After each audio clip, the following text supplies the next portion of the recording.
Hey, Seattle hockey fans, we have an exciting show for you. Of course, we're going to talk about the Stanley Cup playoffs. We're going to talk about the WHL playoffs and the Seattle Thunderbirds.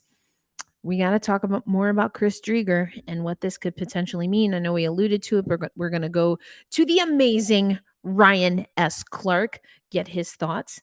And then we might not be contending for a title, but I tell you what, you should be proud to be a Seattle Kraken hockey fan. And I'm going to share all of that on this episode of Locked on Kraken. You are Locked on Kraken, your daily podcast on the Seattle Kraken, part of the Locked On Podcast Network, your team every day. We are the Seattle Kraken.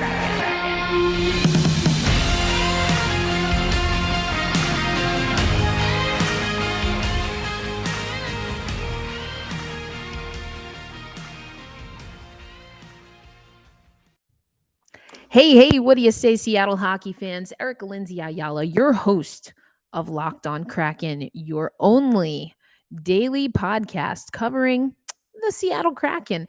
And I'm really excited for this show. There are some really amazing things that we're going to get to talk about on this show. But as promised, we do want to talk about the hockey that's happening right now. Happy Hump Day. It's Wednesday, it's June 8th, not July yet, but we're marching close to July, which of course is the NHL draft. And we'll be talking about that for sure. But we started the show yesterday talking about Chris Driedger. I want to start today's show also talking about Chris Driedger because this is a Seattle Kraken podcast and this is Seattle Kraken news. We're going to sandwich the news today that is directly related to the Seattle Kraken. So we talked about it yesterday. 7 to 9 months without Chris Driedger. That's what the Seattle Kraken is facing. They announced yesterday that he had successful surgery earlier this week to repair an ACL tear that he suffered whilst playing for Hockey Canada in the IIHF World Championships. I am a big fan of Ryan S. Clark. He was one of the many beat writers that I got to meet at the expansion draft. And then, of course, at training camp and preseason, hoping to do that trip again.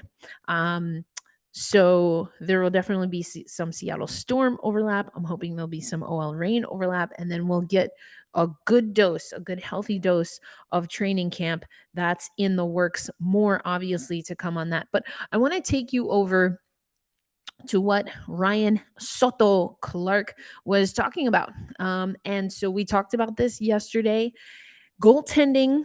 I'm paraphrasing his article up at The Athletic. You can check the show notes if you want to read that for yourself. But talked about it yesterday. We knew that goaltending was going to be an issue. I kind of ranted about a little bit of this at the end of yesterday's show, and even talked a little bit about some of the calls to cut ties with Dave Haxtell. Even got in an AI Allen Iverson reference. Check that out from yesterday's show. But Ryan S. Clark writes, goaltending was always going to be an area of concentration for the Kraken during the offseason.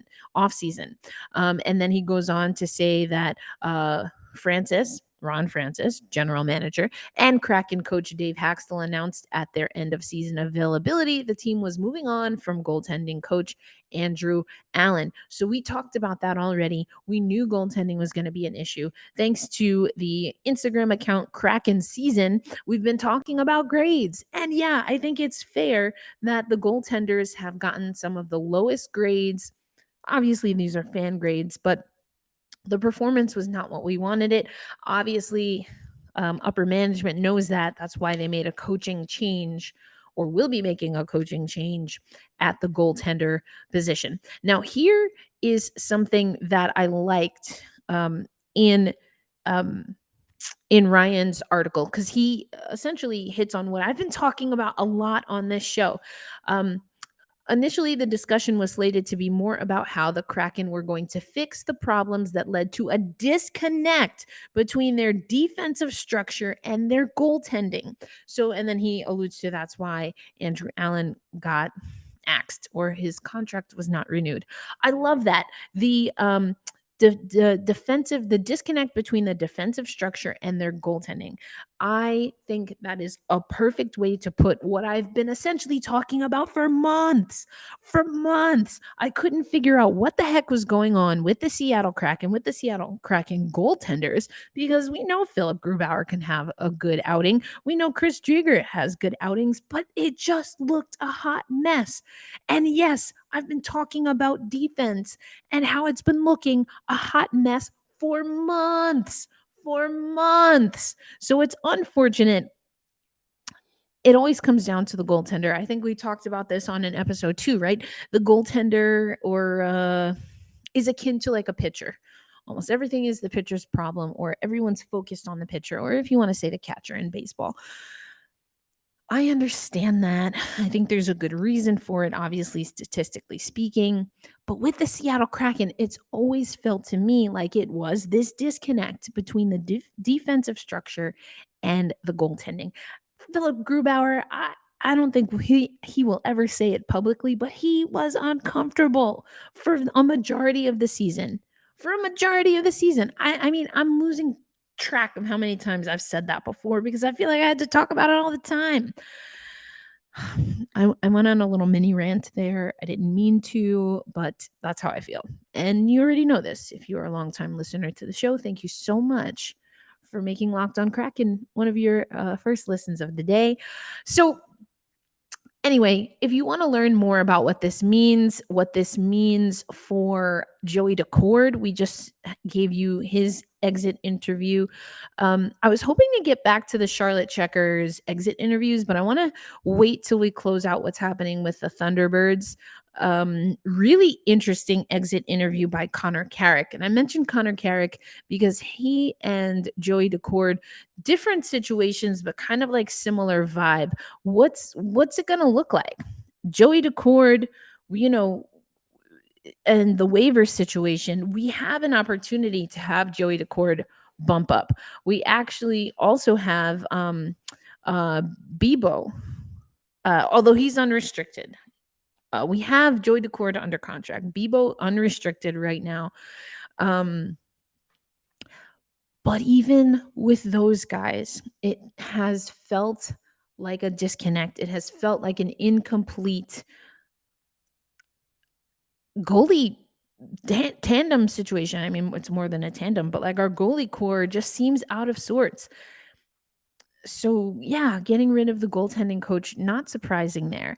Anyway, I thought Ryan S. Clark did a fantastic job here. Lots of things to consider, including, of course, the $22.8 million available right now for the Seattle Kraken in cap space. But there's so many needs. There are so many needs for the Seattle Kraken team, and for a team that we thought was building an identity in that first season. I now wonder, have we figured it out? Again, if I ranted about this at the end of yesterday's show, but what do we have to show for all of this work that we are putting in for team identity? I think there are blips and glimpses there. Yanni Gourde, we talked about. I think Matty Beniers, I've been talking about this for, how long now? I just felt like Matty Beniers is the prototype of what the Seattle Kraken want their players to be. But that's two players. That's two players. I mean, I mentioned it as we're going through the Kraken season. Again, that Instagram account, I mentioned that some disappointment when it came to Brandon Tanev, when it came to Eberle, what he was able to do. Schwartzy obviously got hurt. So, Geeky. Oh, you guys drilled Geeky so bad on some of those reports. But all that to say, there's a lot of work that the Seattle Kraken need to do. I don't know that this situation now with Driedger really makes anything any more clear. If anything, it's filling holes as opposed to laying the foundation. And that's not where I want the Seattle Kraken to be, especially because we know that they have a lot of opportunity with all of the picks that they have. So we have some time to talk about this, and we're going to need to because there is a lot going on with the Seattle Kraken, and we're going to talk about it. I mentioned we're going to sandwich Seattle Kraken proper news because we're not going to stay doom and gloom. We have some amazing things to talk about. I'm going to take you to another article from The Athletic, and that will parlay into some news that I caught wind of on social media. I might have alluded to it on Monday's show, probably did. But we're going to go back to the archives to some of the amazing videos that the Seattle Kraken has been able to put together because it's award season and people are taking notice of what's happening in the Pacific Northwest. So that's what's coming up on this episode of Locked on Kraken. Right now, though, let me tell you about rockauto.com with the ever increasing gas prices.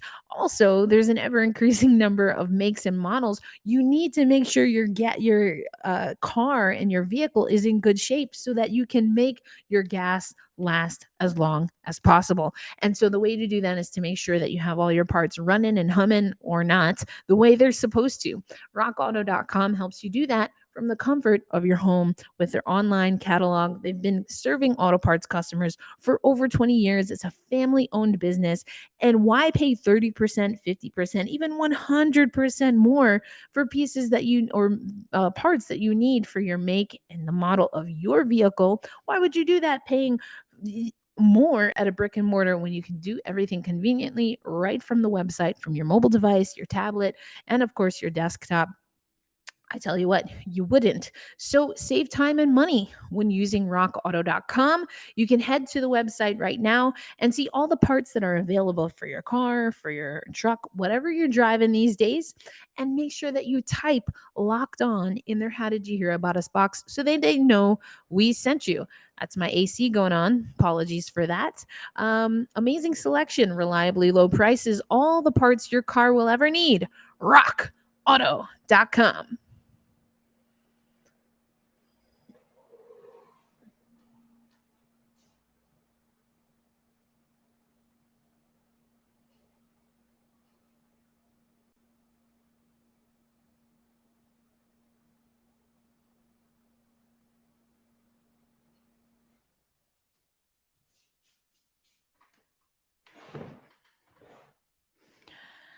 All right, we're back for the second stanza. Also turned off the AC. Sorry about that noise. It's a clunker for sure. Anyway, okay, we're going to move on with the show. We're going to talk about playoff hockey.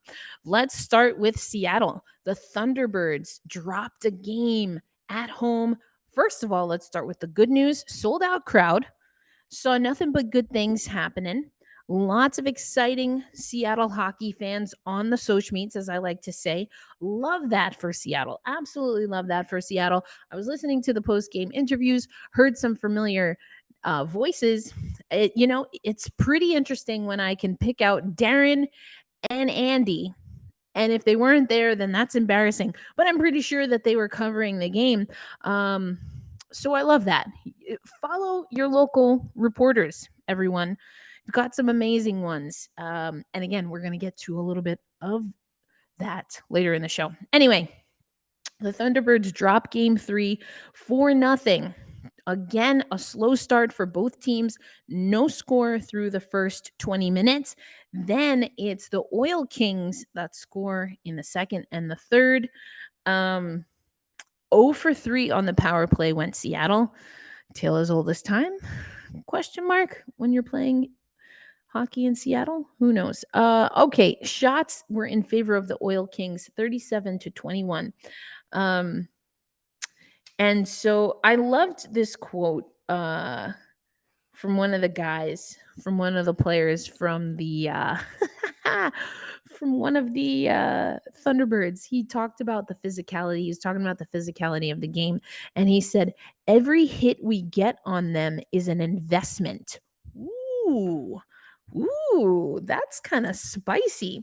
I like that. But really talking about wanting to put their stamp on the game. The Seattle Thunderbirds now are down 2-1 in the series and are going to need to get some things going. There was also some pregame interviews. If you're not already, check out the WHL YouTube page. You can find all of that on there. I'll leave the link in the show notes for you. But they've been asked a lot about the Kamloops series, having to come from behind there. They know that they can do it. It's just a matter of what they can do game by game, shift by shift, really, to impact the game so that they're putting themselves in a position to even be able to win a game. Again, the guys talked a lot about the sold out crowd. Connor Roulette is the player that spoke before tonight's game, because game 4 is tonight. Says he can't dwell on those games too much. They're in the past. Got to move on. Fresh slate, fresh start tonight on a back-to-back, and this will be the last game of the series in Seattle, so they want to make good on it, want to make that crowd, utilize that crowd to their advantage. Now, the series won't end tonight, but it certainly can be impacted, and we'll see how far we go in the series. Also heard Connor Roulette talking about needing to get the Oil Kings moving.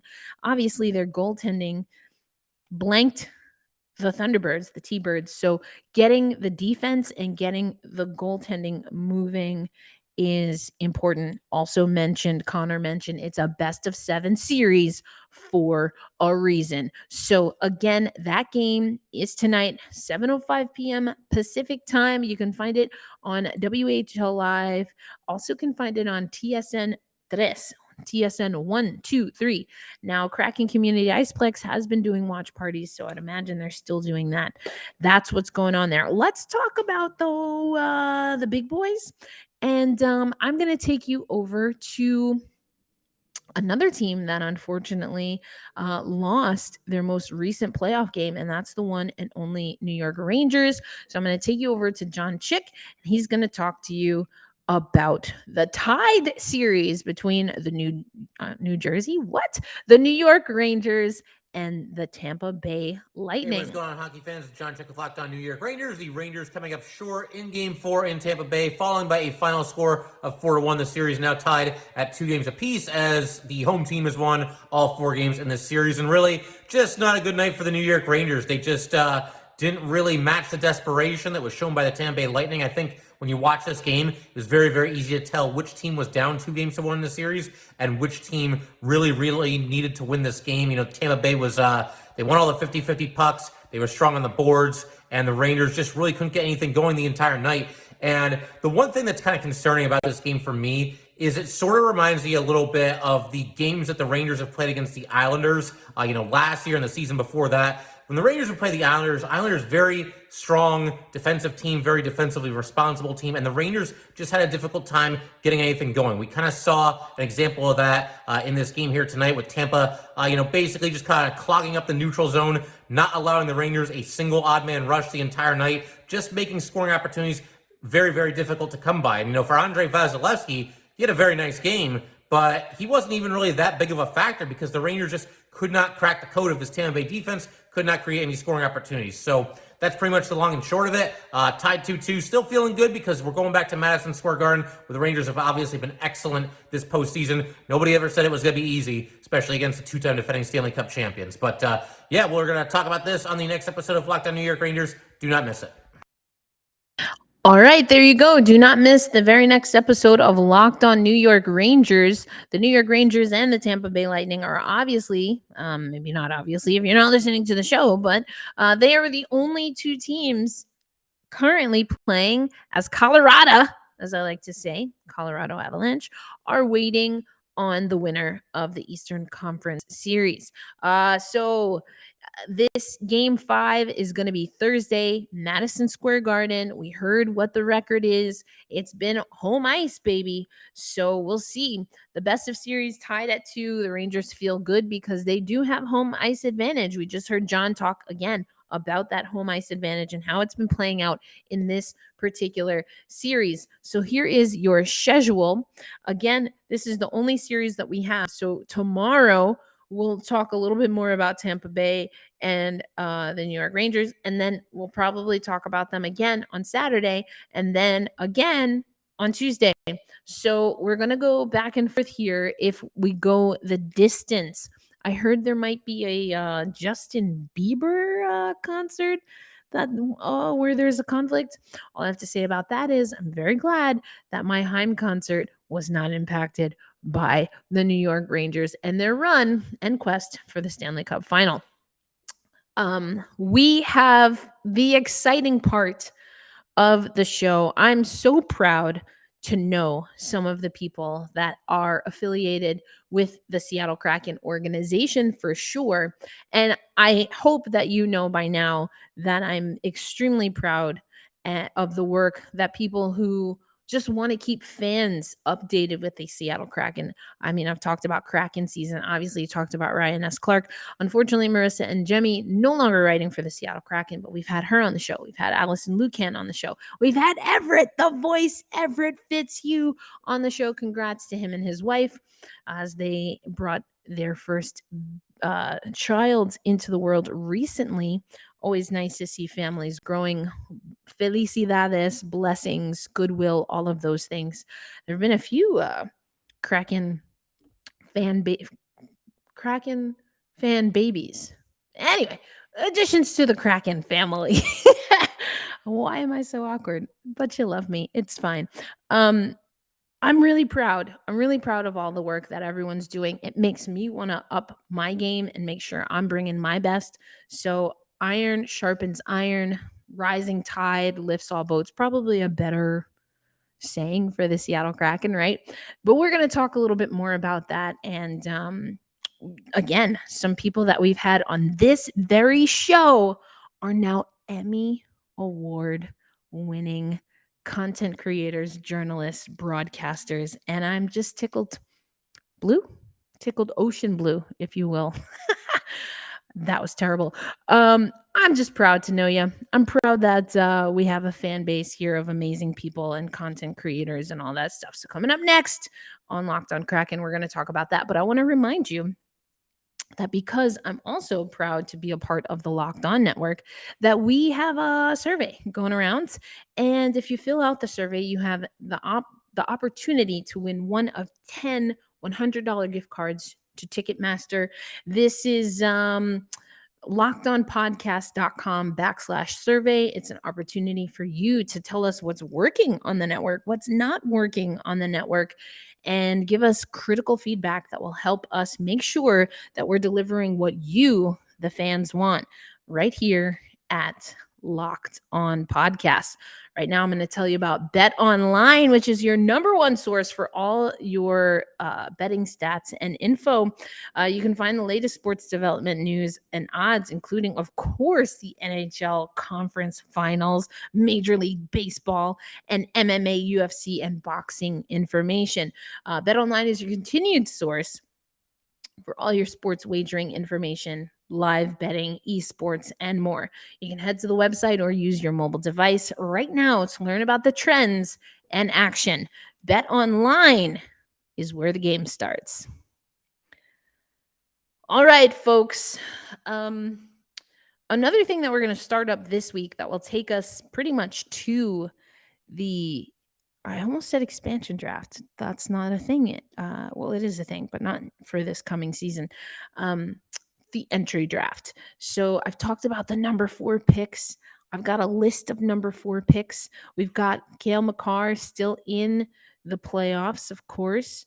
Evander Kane was a number 4 pick, just got booted out of the playoffs. I've talked, of course, about our Adam Larson and Ron Francis. So I found this service that does this like random bracketing. So make sure you're following at Locked On Kraken because we're going to do head-to-heads of the number 4s in an extremely unofficial best of number 4. Also, there was a period of time from like 99 to 05 where the number 4 pick just didn't really seem to work out. The Seattle Kraken cannot afford for the number 4 pick to not work out. So I'm hoping that we are following, again, the Makar, the the Byram. We're following, Kachuk. and Luke Hughes. We want that kind of number 4 pick. Okay. I'm not even going to mention some of these other names. You can do the research, but yeah, we need a good one, not a dud. Speaking of a good one, listen, I was following social media. I had a bachelorette party that kept me away at the back end of last week. But I was following social media, and I follow Sharon Nyree Williams. We had her on the show, was the voice of the short that the Seattle Kraken had the whole damn show. The whole damn show. Oh my God. What a beautiful, like, can we just talk about it? Then I know I've played on the show also the Fear the Deep segment, and that one I'm actually going to play now. This is what debuted when I was writing at the time for NHL Seattle. They weren't the Seattle Kraken yet, and this is the spice with which the Seattle Kraken franchise was born.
I still to this day absolutely I absolutely love that. I think it's fantastic. Well, I will have you know that that is a Northwest Regional Emmy Award winner for short commercial style in the sports category. I want to make sure I'm getting the actual name right because I probably just okay. It's oh no, that's the other one. Because there are a few winners. We're just gonna stick with that. We're gonna stick with that. Short commercial style. All right. Also a winner under branded content long form sightseeing with Fitz. Particularly hockey in the Pacific Northwest. I loved that. I loved that they went to what is it, Ebbets Fields, right? Ebbets Field flannels and got the Seattle Metropolitans. I gotta get me one of those. You know, I'm a Mets fan. I want to get me some Seattle Metropolitans merch. I love that Fitzy got that on that particular. It was just great. Went to Alaska, loved it. But that's not all. The Kraken also won for the whole damn show. Sharon Nyree Williams, an Emmy Award winner. So you've got Fitzy's been on our show, Emmy Award winner. You've got Sharon Nyree Williams, Emmy Award winner, been on our show. And then one of our very first guests was none other than Alison Lukan, who now is a part of an Emmy Award winning Seattle Kraken pregame sports show in the live category. And the Athletic just recently put out a poll here, and of course now I can't find it, but I'll put the link in the show notes for you. They did a countdown of the best broadcast teams, and the Seattle Kraken were tied for second, and Alison Lukan in particular was mentioned several times over by fans. Alison has been such a fierce advocate of me. She almost at times made me believe in myself more than I was ready to, which I absolutely love, and why I absolutely love to see that she and the rest of the team is thriving. I have truly enjoyed the Root Sports team. Everyone's going to be a critic. As someone who's in broadcast now, I'm critical of myself first and foremost, but everyone's going to be critical. But I just have so much fun. I say it all the time because it's true. I have so much fun covering this team, and it's not always the case. This is not a team that performed well. This is a team that, as we talked about at the beginning of the show, is going to have some problems that they're going to have to figure out. But it has been an absolute joy from the moment that I went to the expansion draft and Ryan S. Clark sought me out to meet me.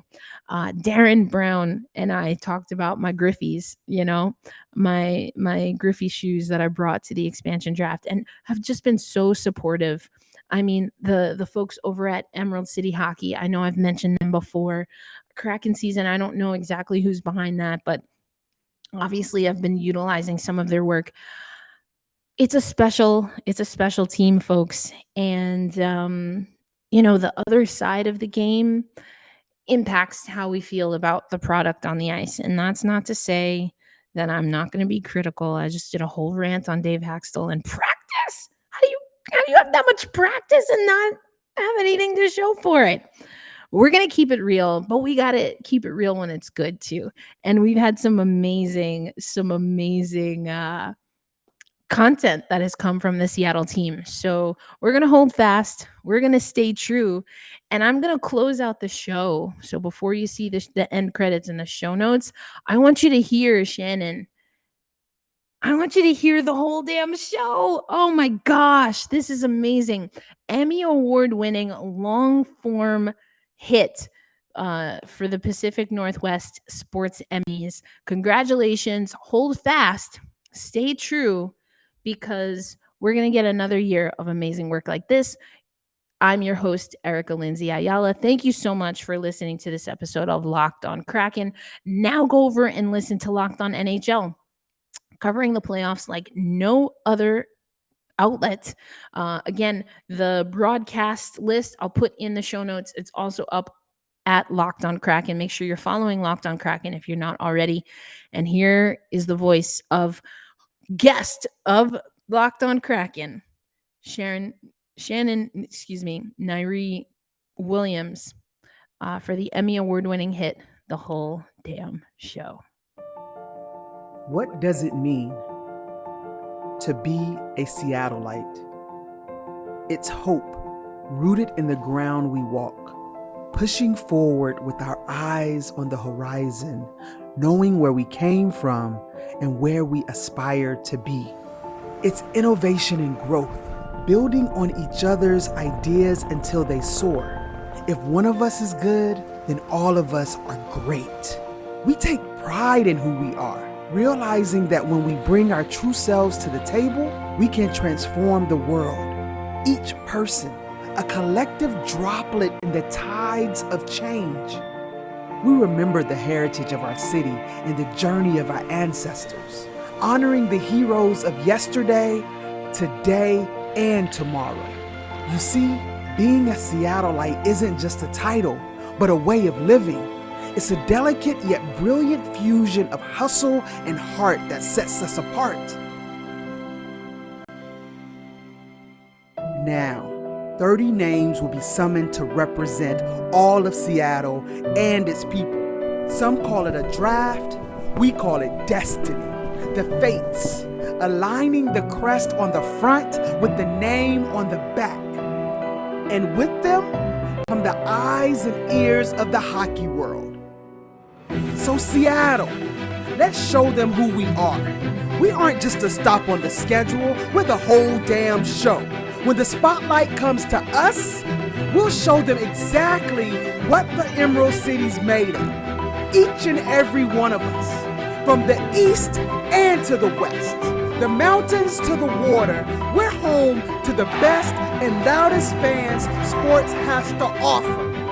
Every Seattleite, a voice in our sound, so let them hear us. The stage is set. Your city, your team, Seattle. It's time.